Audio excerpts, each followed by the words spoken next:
I think one of the important things for me when I speak to clients and they ask me, how did you do it, or what did you do, or where do most people go, that's not really relevant. What's relevant for people is what works for you. What does your family structure look like? What is it that you're trying to achieve? Do you need citizenship? Do you just need a travel document, in which case one of the Caribbean options would work for you? Do you want to have a plan B that allows you to move to a different country and have a safe haven where you feel welcome one day if you decide to relocate? My name's Ilana, and I am a strategic partner at the Latitude Group, which includes our company RIF Trust that is based in Dubai. I started my expat journey with my family in 2005. We moved to the Middle East, started in Muscat, moved to Abu Dhabi, then ended up in Dubai for the last 7 years. I've been an expat for the last 20 odd years, and then last year a career opportunity took me to Portugal. And I literally today live the life that so many of my clients come to me to try and achieve. And not everybody's solution is the same. Sometimes people need citizenship, sometimes people need residency in a different country.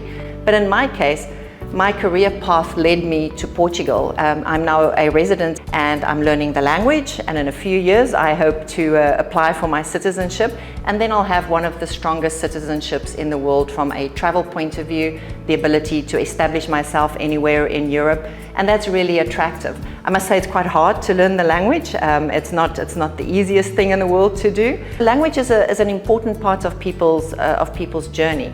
If a client comes to me and says there is no ways in the world that I am learning to speak another language, then you have to ask the question, why would you invest in a program that requires you to learn the language in order to qualify for citizenship?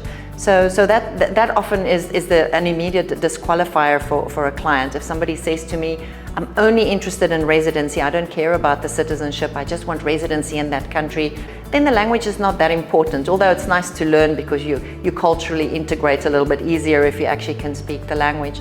But that leads us to how many residencies can you have, or how many citizenships can you have?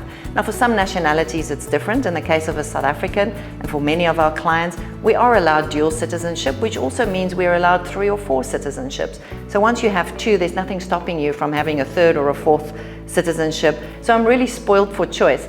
Having our office here in Dubai is also very useful. I love traveling, I love coming back. I still hold my residency in Dubai, so I never let that go. I have a South African citizenship and passport that I use to travel. I use my UAE residency card or my Portuguese residency card when I travel through Europe to make myself more mobile. And then of course for the rest of it, I have long-term visas, US visa, UK visa, Canadian visa, etc. So it's not always necessary for people to have citizenship. It really depends on what it is that you need. And once you've lived this life as an expat, I think it's hard to settle in one particular place. I have the wanderlust. I just love nothing better than getting on a plane and exploring different places and going to different countries.